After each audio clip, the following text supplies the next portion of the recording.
নমস্কার। গোমতপদা গুণোদয় বিদ্যা মন্দিরে নবম শ্রেণীর ছাত্ররা একটি প্রাকৃতিক উপায়ে জলকে কীভাবে পরিশোধন করা যায় তার একটি সুন্দর প্রজেক্ট তৈরি করেছে হাতে কলম। এখানে আপনারা দেখতে পাচ্ছেন কীভাবে জিনিসটা করা হয়েছে। এইখানে টোটাল 5টা চেম্বারের মধ্য দিয়ে জলটা পরিশোধিত হচ্ছে।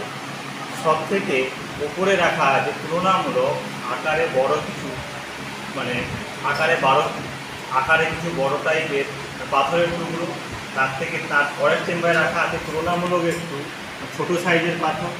তারপরে রাখা আছে কিছু বালি, এবং তার পরের চেম্বারে রাখা আছে তুলো জাতীয় কিছু জিনিস। এবং এর মাধ্যমে কোনো একটি অপরিশ্রুত জলকে আমরা প্রতিটা ধাপের মাধ্যমে মোটামুটি একটা বিশুদ্ধ অবস্থায় পেতে পারি।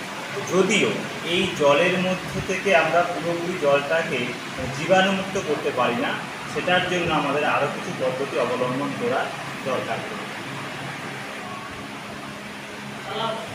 আচ্ছা, তুমি বলো তো,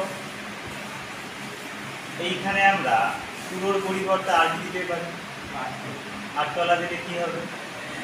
আটতলা দিলে ওই বালি টালি যেগুলো বেছানো সেগুলো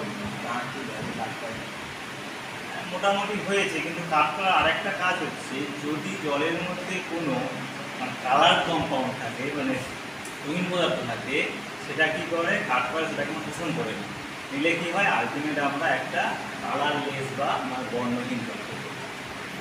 আচ্ছা, তুমি যেখানে 3টে চেম্বার আলাদা আলাদা করবে, সেটাই কিন্তু আমরা একটা চেম্বারের মধ্যে করা যেতে পারে, যাবে না?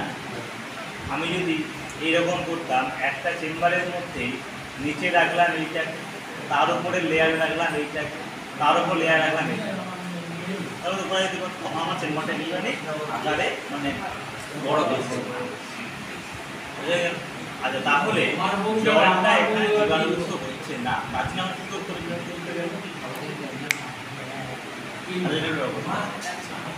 আচ্ছা, এইটার দ্বারা কি জলের থেকে খনিজ লবণটা আলাদা হয়ে যাচ্ছে?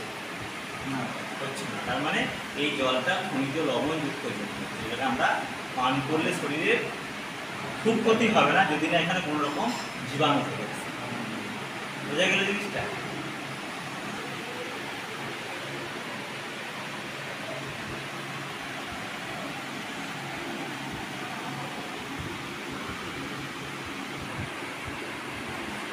তোমার নাম কি? তোমার নাম?